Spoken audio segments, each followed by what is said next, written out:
Good afternoon, and welcome to our M&A webinar series. I'm here with Alexei Saltykov, who leads our post-merger integration practice, and I'm really excited to be here today.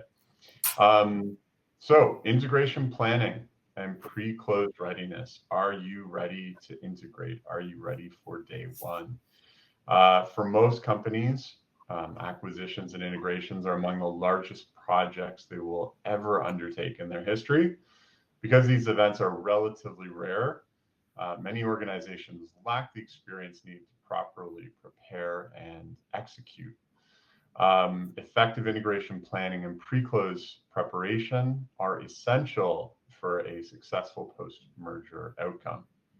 So today, I'm here to speak with Alexei about getting ready for day one. What are all the things that an organization should do to prepare for day one, to get ready? What are some of the risks that you might encounter? And what are some of the things that through our work at Burning Group and working with other organizations, we've learned that can really help an organization to avoid pitfalls and potential mistakes. Before we get started, we'll start with some introductions. So, hi everyone, I'm David Burney, founder and principal of Burning Group. We've been working with organizations for more than 15 years on various elements of M&A, from commercial due diligence to post-merger integration to value creation planning. I'm really excited to be here with you and with Alexei. So, hi Alexei, why don't you introduce yourself? Hi David, thank you very much. Alexei Saltykov, I lead Readiness Group, a post-merger integration practice. I think overall have been supporting clients with integration project for over 20 years across different industries, and really looking forward to the discussion today. Great. A few notes about the webinar today. This session will be recorded and sent to all participants after the webinar. Listen-only mode is on during the presentation, and please submit questions via the chat. We'll have a Q&A session at the end of the webinar. With that, I'm looking forward to getting started. So, Alexei, first off, maybe you could just talk a little bit about, before we dive in, tell me a little bit about the different definitions we're going to be using about pre-close, day one, post-close, just so that people have an understanding of where we're going to be focusing the conversation. Mm-hmm. Yeah, so nomenclature matters because, as you go through the M&A process, there are different stages, and each one comes with own requirements, with own planning specifics. So if we were to have a look at the entire cycle of the integration, it all starts kind of in a due diligence, in the due diligence phase, where basically you are making a decision on the terms of the contract, on feasibility of acquisition, and start planning for that. Once the signing happened, and once there is already pretty good view on the path forward, that's where our typical kind of post-merger integration cycle starts, and it starts before closing, before day one. So the phase, which is here highlighted as transition and preparation for day one, is very important. That's where all ducks needs to be in a row for the successful integration. So that's where the first planning work starts. That's where thoughts around the target state develop. And that's where a preparation for day one goes for power. So closing in day one, that's where everybody pretty much gets to know about the deal happening, and everybody needs to be informed. And then post day one integration, that's where the real work of integration teams starts. And so in our discussion, we'll be mostly focusing on the preparation for day one, closing day one, and post day one integration. Important to mention, there are different differences across different integration types, but that's pretty much matters for all of them. Okay, sounds great. So Alexi, I'm curious to know, in your experience, how early should integration planning begin, and what are potentially some of the risks if you start too late? Yeah, so again, every integration is very unique, but as a rule of thumb, so if you have around 6 weeks before integration, that's a decent amount of time to put good integration plans in place. Sometimes some integration close much faster, but from our experience, like 3-4 weeks is a minimal time. And then having 2-3 months leaves you with enough time to think through the entire target state and detailed integration planning. So 6 weeks, pretty good. 3-4, fairly aggressive but doable. 2-3 months, optimal. And that timing will pretty much dictate how much you can make before day one. So if you have 3-4 weeks before day one, you can really only hit mostly essential pieces and maintain companies operating as they are in most cases. If you have 2-3 months in advance to plan for changes, then you can prepare and implement some changes already day one. I know when we've done the work, sometimes or frequently, organizations will underestimate the complexity of integration planning.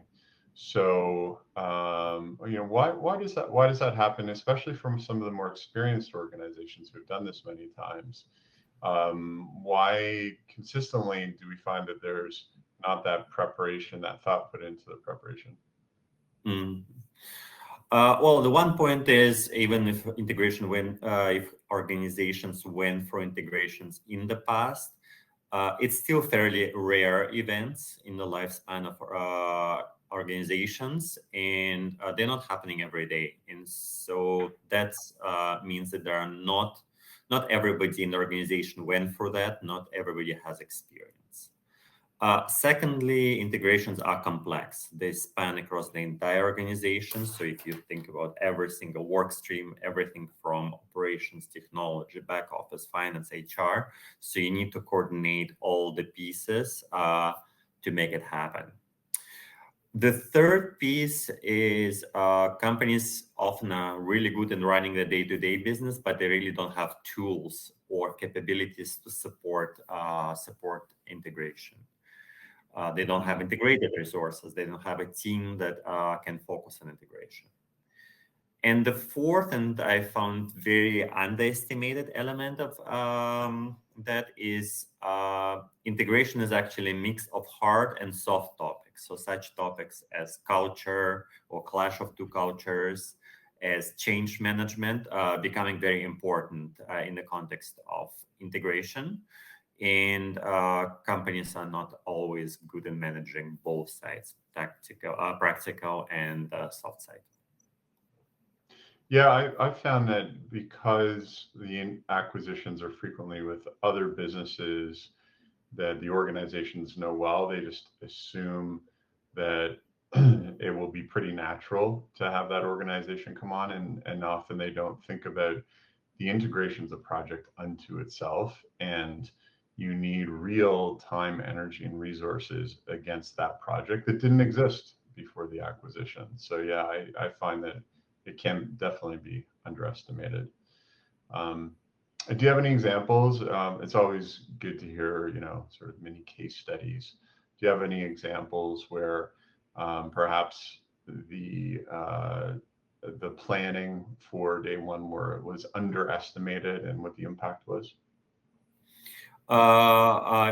Yeah, so one of our recent clients, two financial services organizations merging together, they didn't put enough thought into the planning before closing. And so as a result, they had to spend the first 2 months of their integration after closing doing planning, and even more in the technology space. And if that happens, there's a lot of uncertainty in the organization, and uncertainty is not good throughout the integration process. So it hits your best people, it hits your customers, and also if you don't have a meaningful planning and didn't have robust discussion about what will be happening in target state, it's fairly hard to estimate properly what value you create throughout integration. So you might be not delivering on the benefits you were expecting. Yeah, I've seen some examples where organizations have tried to do it on their own, and everyone's just doing off the side of their desk, and then months later they've come to us and said, okay, we need to really focus on this and we need some help. And so you think about all those months that were wasted when that integration could have been happening earlier. Okay, so let's talk about putting together an integration plan. What are some of the must-have elements of a robust integration plan that are perhaps consistent, regardless of deal size or industry? That's a great question, because we found that pretty much there is a good way and bad way to create the plans. And in order to look at the meaningful elements of the plan, you pretty much need to have those pieces in place. So the first one is integration charters, and we'll might have also separate discussion on that alone. But having at least basics of charters in place, laying out what the work streams are and what are the key objectives and value associated with them is important. It's important to have a list of milestones where we typically differentiate between must do and nice to have ones. If you remember, the timing, especially before closing, can be fairly variable. And you really need to be very crisp on what has to be done versus nice to have. You need to decide on the right planning of, because otherwise you can really plan to death. And the planning before closing tends to be much more detailed than after closing. You need to have a comprehensive plan, meaning that you should not be forgetting any areas. We've seen it a lot. And then if you not look at the picture of integrated company holistically, then again, it's uncertainty within some areas. Clear responsibilities are very important within the plan. Also, integration plan is not the only one which will be there. So you need at least, from our experience, 3 more. So one is a value creation. So when you are delivering your benefits, at what cost, and what's the timing of it. Change management plan is crucial, and we probably will talk more about that. That includes communication plan and a risk management plan. I yet to see an integration that came without risks, and you need to manage them very close. Plus dependencies and status reporting. So if you have all those pieces in place, then you have pretty much robust integration planning. So it's a pretty comprehensive and robust list. You can see why, if you just try to do that with people who have their day-to-day jobs, it can be challenging to get everything done. Exactly. I'm interested in the first one, like the integration charter. What do workstream charters and governance structures play in effective planning? Happy to chat about charters. Maybe one word before that to the governance overall, because charters fit in the middle of that. So if you think about the whole structuring of the integration and its governance, typically you would have a steering committee on top, an integration management office, which is ideally a dedicated team overseeing and running the integration. Beneath the integration office, you typically have a set of integration work streams. Some of them are always there, no matter what industry you're working with, finance, HR, technology. Others may be different from industry to industry. You may have like back office operations, you can have manufacturing, supply management, and that's where the charters come into the game. So you need to have a bit of the outline what each of the work streams covering. And it's very helpful to have that initial discussion to define what is included within each work stream, but also towards what the work streams are working. And I've seen clients who are really overkilling them on charters. So I'm a big fan of fairly lean charters. So give you an idea of elements that normally fit into the integration charter. So you need to define what's the team that is working within a work stream, what are the work stream objectives, pretty important, and that those objectives can also include target state. For example, the objective is to have an integrated technology team. Milestones, so at least a few key milestones. It probably won't be a full-fledged planning at that stage yet, but having a few key milestones is important. Highlighting the biggest risks, identifying meaningful dependencies. So if you think about finance, HR, other departments, so some of them would have very strong dependency on technology, for example.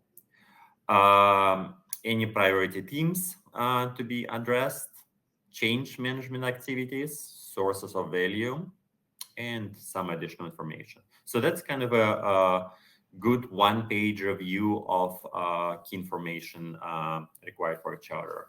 And what charter does, it's typically a starting point for the planning. So you take the milestones from the charter, you take objective, target state, and then you start detailing that in your plan.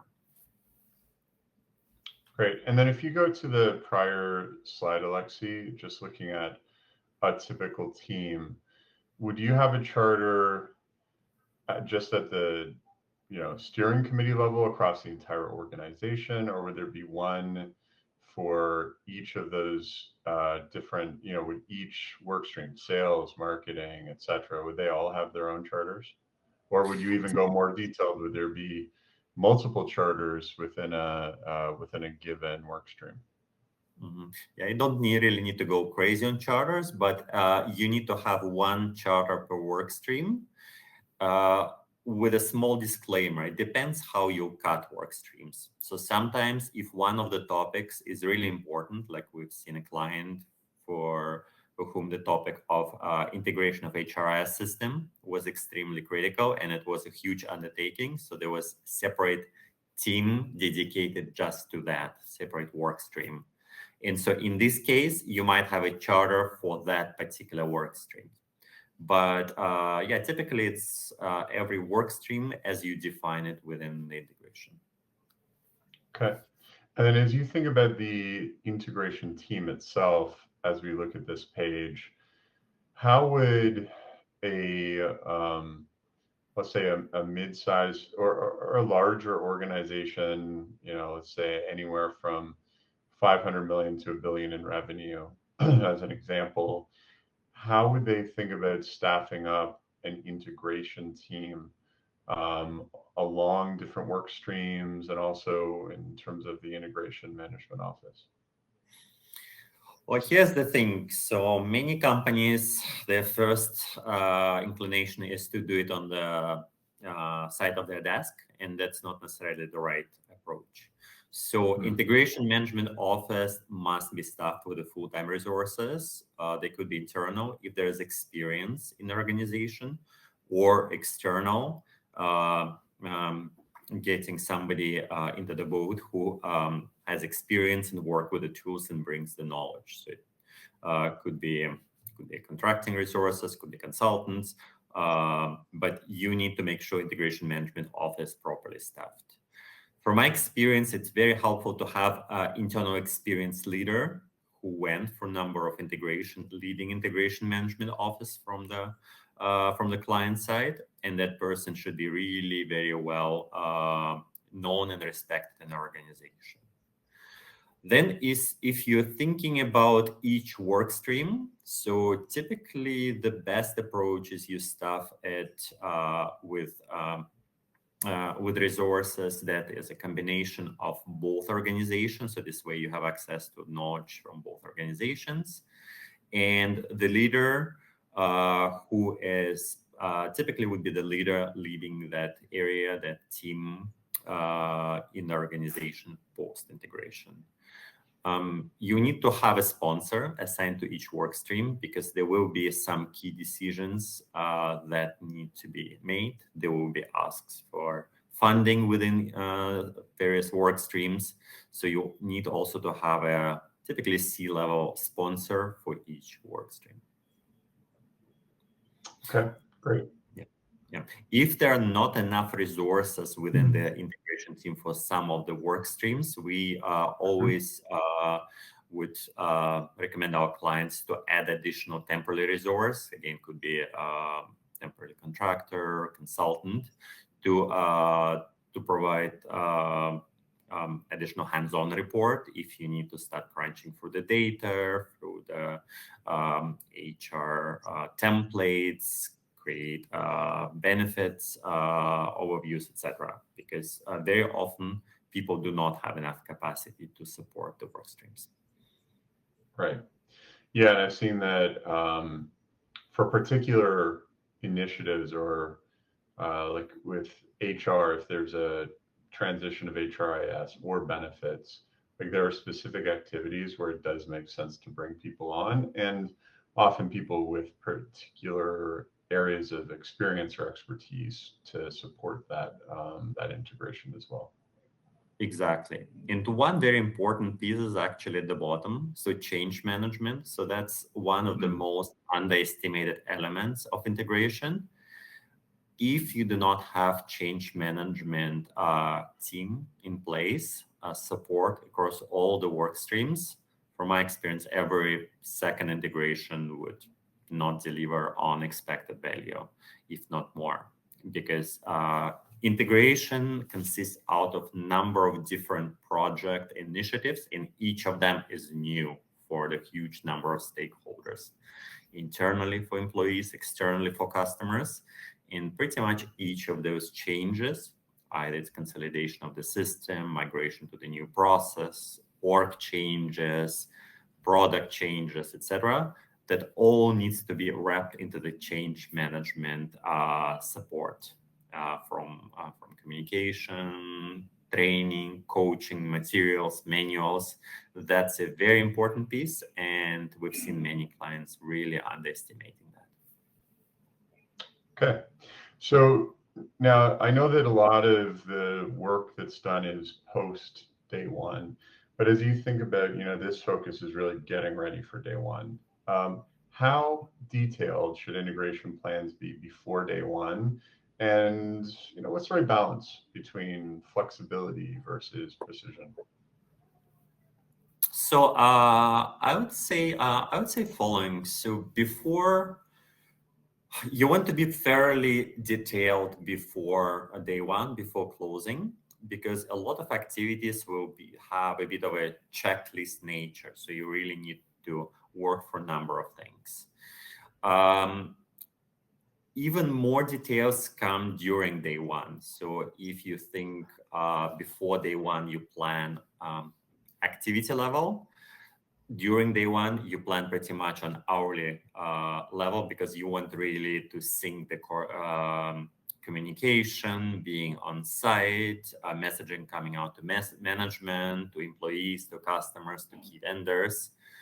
Post day one, there is a choice. So you can either go a little bit higher from the level of planning, staying on milestone level, or stick with activity level. And it depends a little bit on the level of trust in the teams.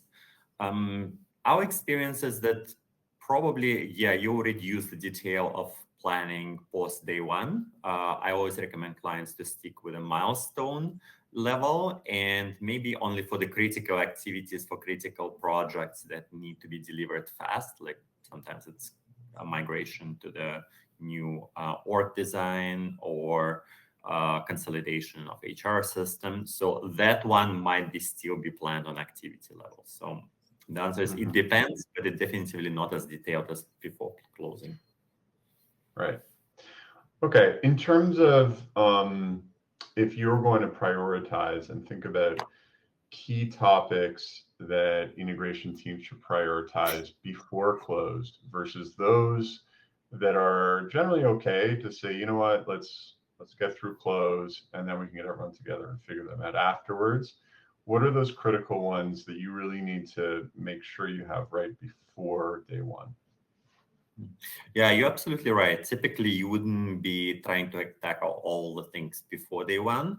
So based on our experience, you have some work streams which will be very important not to forget about before day one. And so, first of all, your project management office or post-merger integration office or integration management office, whatever you call the construct, is important. Everything starts before day one.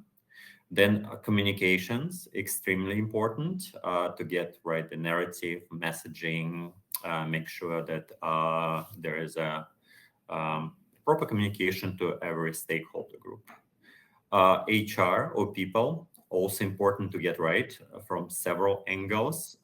First of all, you need to have a clear perspective whom you want to keep in your organization, especially from the management level, have preliminary discussions with them, draft a path forward for them that they are not the first ones who are leaving the organization. But also you want to start thinking about your target org design. And while it's not necessarily fully backed out for day one, but at least on the top level, you want to have a clear view what you will present to the organization on day one. Finance matters because that's prerequisite for getting the deal done.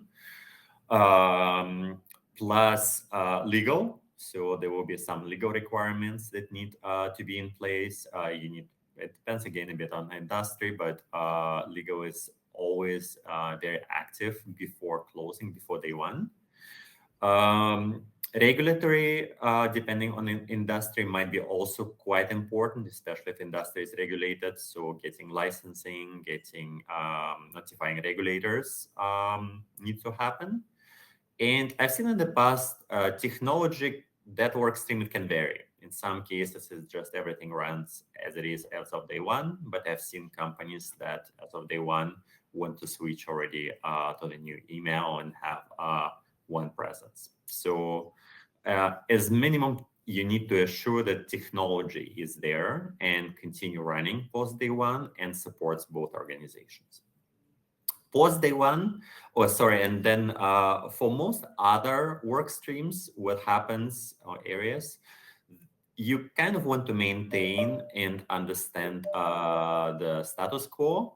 You want to start looking at the best practices, but you don't really want to touch too much before you understood it well enough. Once you hit day one closing, that's where you have a kind of a period of interim activities, interim org design. You start looking at the target state because now you can look under the hood. And that's where you make some decision about what the future looks like. And that's typically your 30 to 90 days as a kind of a good time frame. And then 90 days and beyond, that's where you start migrating towards the target state. That's where you're really finalizing and implementing, ideally in one wave, all the org changes. That's where you start consolidating systems. You start migrating to standardized processes and so on. Okay, awesome. Now, one of the things that's so important when organizations are going through an integration is ensuring that they're delivering on the synergies and the deal thesis and the logic of why are we actually doing this in the first place. So how can teams ensure that the integration plan remains tightly linked to the deal thesis and value creation logic? Yeah, so several thoughts here. So first of all, you need to have clear responsibilities for value creation, both on the senior level and cascading down to each area.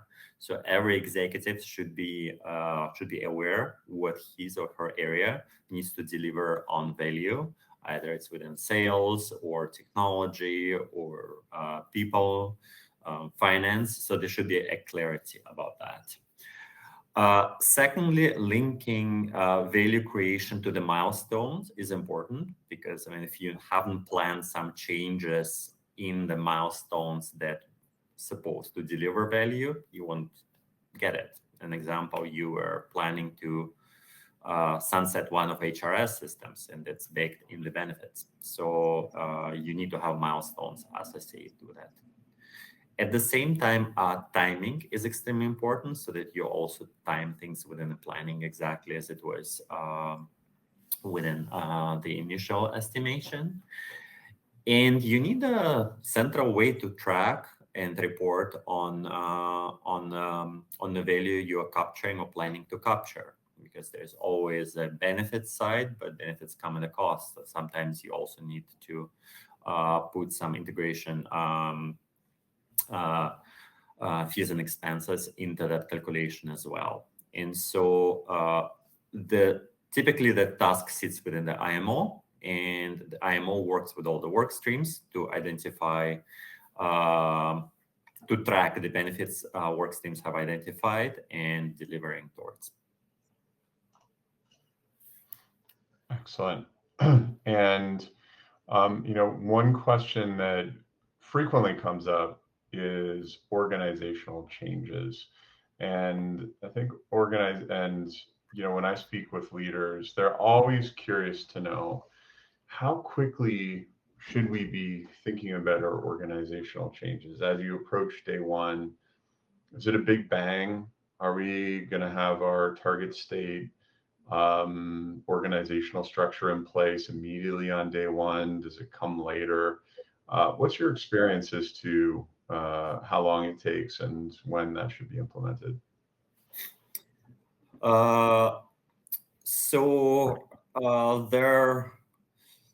There are a few ways how you can do it well, and there's one way how you can do it wrong. So uncertainty is always bad for organizations. So as long as people don't know what the target state is or what's the path to it, the best people tend to leave first. And so that's kind of an overarching theme. You need to avoid that. And so going for multiple organizational changes, not letting people know what's going to happen, what the future looks like, having multiple waves of cuts, that's probably the worst way you can take. And we see companies really going through high levels of attrition and losing talent if that happens. So you most likely, no matter what integration you're in, you wouldn't know on day one exactly what the full org design looks like down to the single teams. But you need to have a clear design of the at least first one of two levels on executive level, because then at least you know what areas are there. Then coming out with a clear plan saying, we don't know what we don't know. So we'll take 2-3 months, whatever the time is, to understand the organization well and design and make necessary changes, and then executing them in one wave. That typically what works well. Day one, high level org design, and then only one wave, not multiple waves after that, maybe after a month or two. Small kind of hint or tip here, as you go through that process of preparing for the wave one, you already should have identified your strong performers, and you should have talked to them so that they actually know that there is path forward, and so that they are not leave your company throughout this period. Yeah, I've seen in many cases organizations are reticent to make changes quickly, and if anything, they take too long. And so I think that you're having some clarity at the very senior levels is helpful. So typically, I would agree with you. I would see that at least, the C-suite, that decisions are made as you go into day one. So people are understanding of what the leadership looks like. And then post day one, if there's anything that I've seen, it's this organizations delay, they take too long.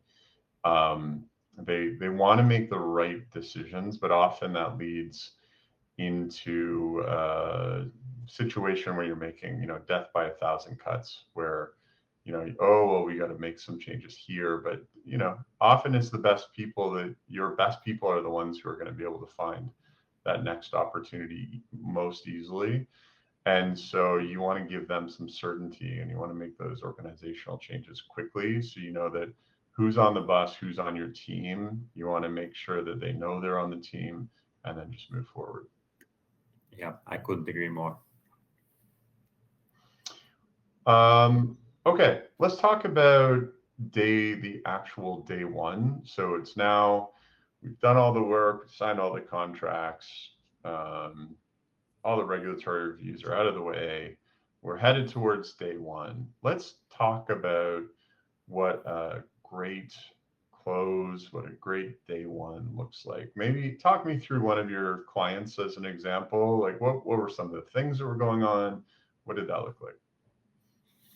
Yeah, day one is a unique opportunity actually to almost re-energize the company, depending obviously on the nature of integration. Um, but yeah, if we're thinking about kind of friendly merger integration that is driving growth, so it's really opportunity to re-energize the company, and it's important to communicate it right, because it's if you think it's a day where a lot of stakeholder groups will find out about the integration, and there will be uncertainty, there will be fear, there will be questions how we work in a new construct. So all that needs to be addressed. And so that leads us to the fact that day one, closing day, needs to be planned very carefully. And that's where we see typically day one plans happening, not even kind of on a daily, but on an hourly basis. You need to have really very clear orchestration, what will happen when. And typically the trigger for that is a CEO email in the early morning. And then you need to, you probably do, well, not probably, but you do that thinking beforehand, how you present the integration to the team. Very often, I found it does make sense that there's a lot of on-the-ground presence in the different offices, locations, so that senior leadership splits itself and is there with employees, with local management. So that's quite important. It's important to incorporate the town hall, really opportunity to speak to different cohorts of employees. Very often, if you're on the ground, there's opportunity to also connect with some customers in presence. But you need to think about all your team members, those who will be locally, those who will be remote, those who will not be there. So you almost need kind of to craft the message and the way you deliver it across the entire base of the stakeholders. The really strong day ones I've seen when some of that was arranged almost like as a celebration, so you can have some merchandise, balloons, etc., delivered, and really highlight the fact that now we are one organization.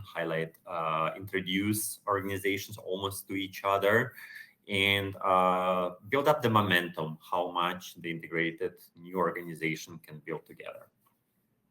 Yeah, I remember one integration we did. it was in senior living, and there was a plan put in place where a senior leader would visit every single one of the acquired residences and have a presence, pizza parties, balloons. It was, to your point, really viewed as a celebration, welcome to the family type of an idea. And it was really well done. And I think that initial starting point really set them off on the right foot and, led to a really strong integration. Totally agree. And you need to think it may happen the company you're acquiring as acquirer didn't had great maybe culture. So that's the moment where you really differentiate. Like you will hear employees saying, wow, yeah, it's great. Like management never talked to us. And now we have that new team coming in and they're on the ground and they're so down to earth. So it's really an opportunity to make a difference and excite people. Great. Let's talk a little bit about communication and communication planning. Any thoughts on, and I know there are a number of different stakeholders. Clearly, employees are an important stakeholder, but you also have customers, you've got suppliers and vendors. Any thoughts about some of the communication planning that will really make or break a successful day one? Well, that's a big one. So there's a lot of work that needs to be done in terms of communication. So just give an idea what happens before closing, during the closing, and afterwards from the communication perspective. So there's a high number of different artifacts, different pieces of content that need to be developed, and then, as you correctly mentioned, you need to think through how you deliver to different stakeholder groups. So it all typically starts with the overarching statement, with integration principles, with a high-level story you want to tell, and then you start cascading it down to different stakeholder groups. And so here you need to go as far as think through every single email that's going to be sent out. You need to think about employees and FAQs for them. You need to think about different channels that go externally. Could be social media, could be newsletter. You need to think about the physical presence on day one, like town halls, announcements, etc. So it's a lot of work to be done, but that work really pays off if done correctly and delivered correctly. But that's, I think, where it's clear they need to be support and dedicated resourcing doing that, either internally again or externally, because it's a lot of work and it can be done on the side of the desk. And when you're preparing the communication for day one, is this something that you've seen organizations do on their own? They're using their own teams, maybe a marketing team, an HR team, or do they go outside and engage a public relations or a PR firm? Yeah, typically it's a little bit of a function of how much of internal comms resources organization has and if they have enough experience. Typically, I've seen smaller organizations going and hiring a PR company, especially if they have very limited own resourcing. Companies which are larger sometimes do it on their own, especially if they have experience going through multiple integrations, have repository of templates, of communication notes, FAQs, etc. Very often, because we work also with like mid-sized clients, which are somewhat in between, they choose the hybrid option. So where they leverage their own resources, but they require some of our guidance, for example. So we'll bring to the table the templates that we've seen working well, communication plans, and then internal team takes them, customizes them, and uses throughout the integration. Okay. And then in terms of practical tools, clearly communication is a great and robust plan.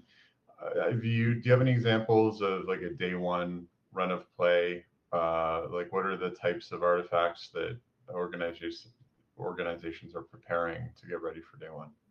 Mhm.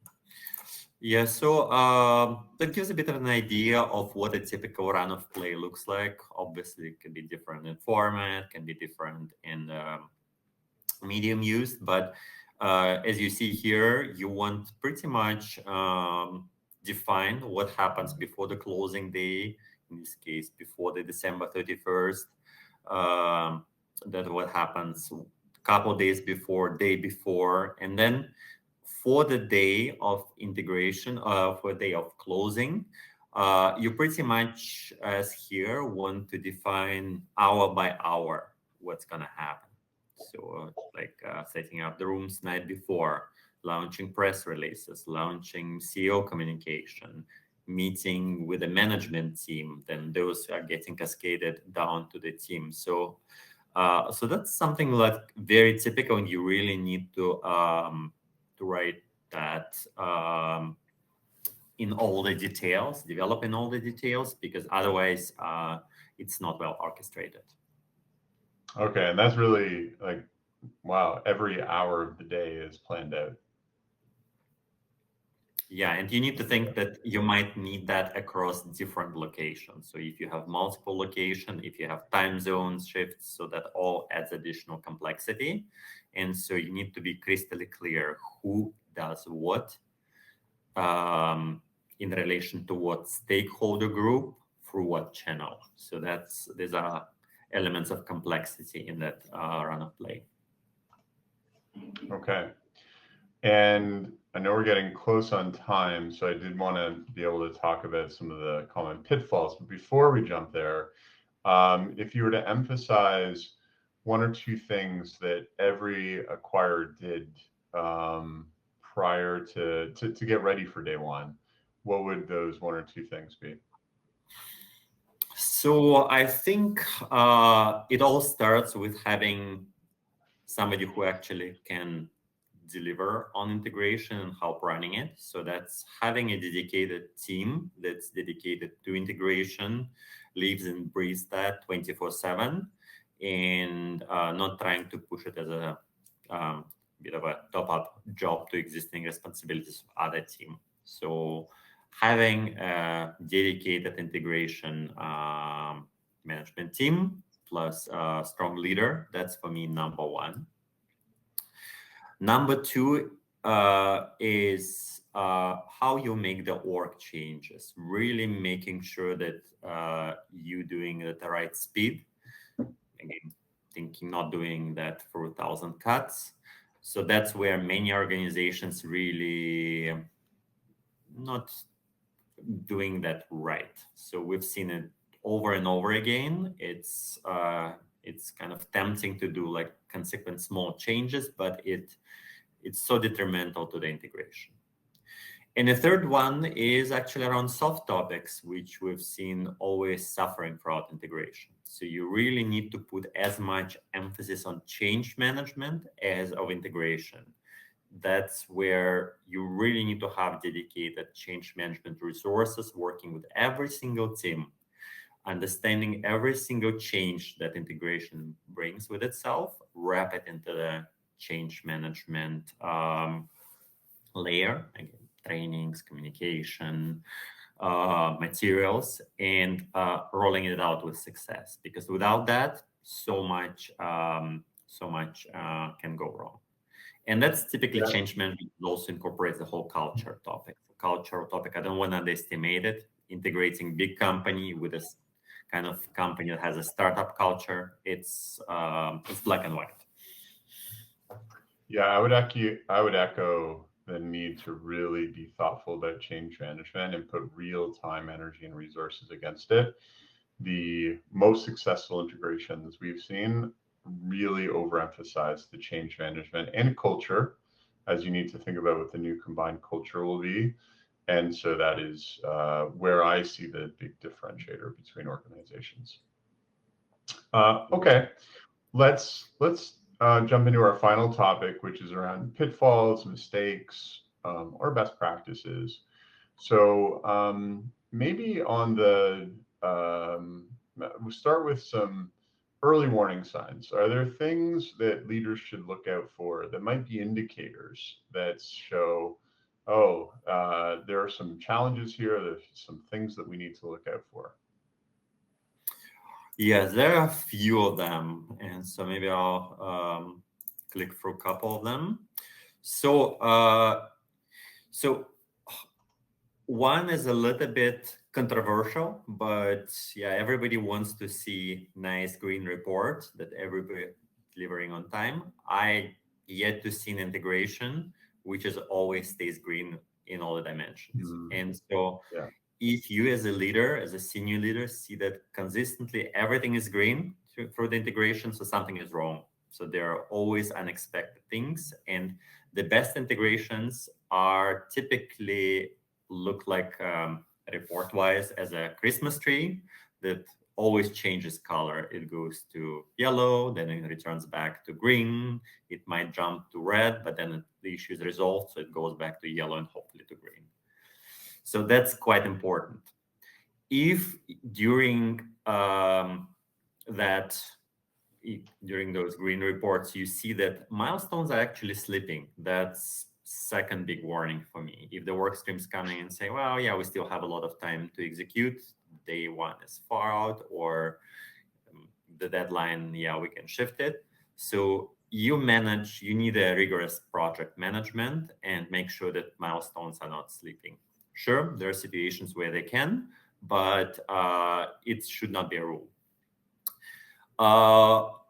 If there are excuses while benefits can be delivered, value cannot create it, and there is not really a robust justification behind that, that is not good. So it's always easy to say that something doesn't work. Change is always difficult, and you need to maintain laser focus on the benefits and value creation throughout the integration. Another pitfall, I think I talked a little bit about that, a lack of change management around employees and customer facing changes. So you really don't want employees coming out with their own stories and narratives, and so management. So you really want to manage that very proactively. And you can be very open about things that you know versus not. You can tell that, yeah, we're looking into how that process will change, but for now we'll maintain two different versions of that for each organization. If there is a lack of clarity which one to use, that's the person who makes the call. So you really need to have robust change management in place. So if you start noticing the attrition numbers are climbing, something is wrong, even again, if reporting is green. So it means people are not communicating properly. Very often the problem then sits with management, so a middle high management. So they are not able to convey the messaging and to their employees. And you really don't want losing key resources, which are subject matter experts, which have knowledge of legacy companies at that stage.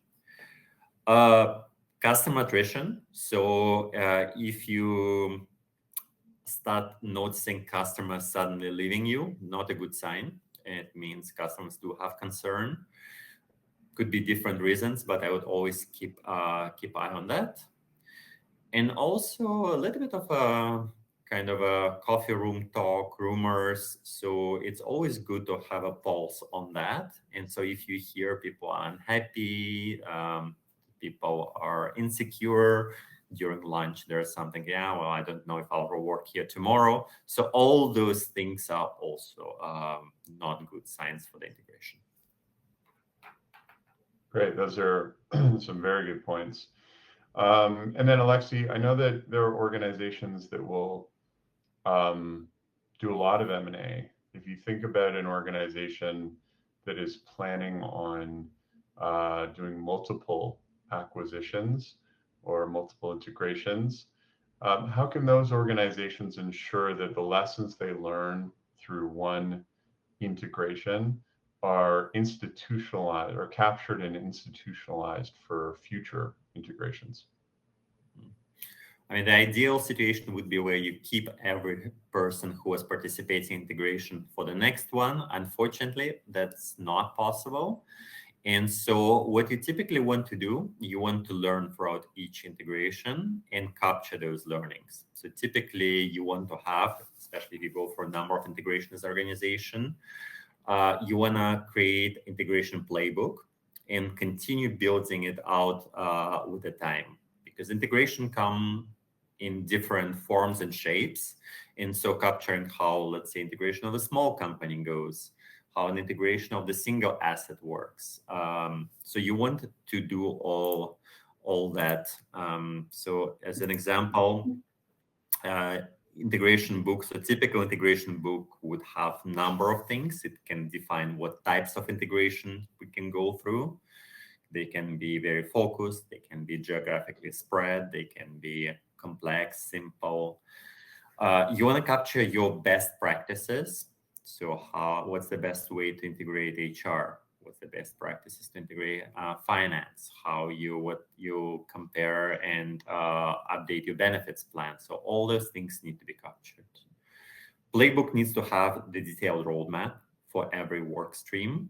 And it's a little bit of a menu, so you can choose which milestones will be applicable to this concrete one, but you want to build on the experience of the past. And also anything around change management, culture, templates, tools, like you want to capture that as well and make as reusable as possible. For example, like we do create a lot of integration playbooks for our clients, and it does help them to accelerate a lot every next integration and own it. Yeah, I know you've developed a little bit of a expertise in developing those integration playbooks. We've done them for a number of different organizations. Yeah. Wonderful. Yeah, well, Alexei, we're out of time. So I think this has been a really valuable hour to educate others on what are some of the keys for day one? What are the different approaches, different tools that you need to have in place? How should you be structuring and organizing to get ready for day one? So really do appreciate the time that you've taken today. If anyone has any questions or requires support for an upcoming integration, please feel free to reach out to Alexei or myself, and we'd be happy to give you support. And with that, thank you very much, everyone, and hope you enjoy the rest of your day.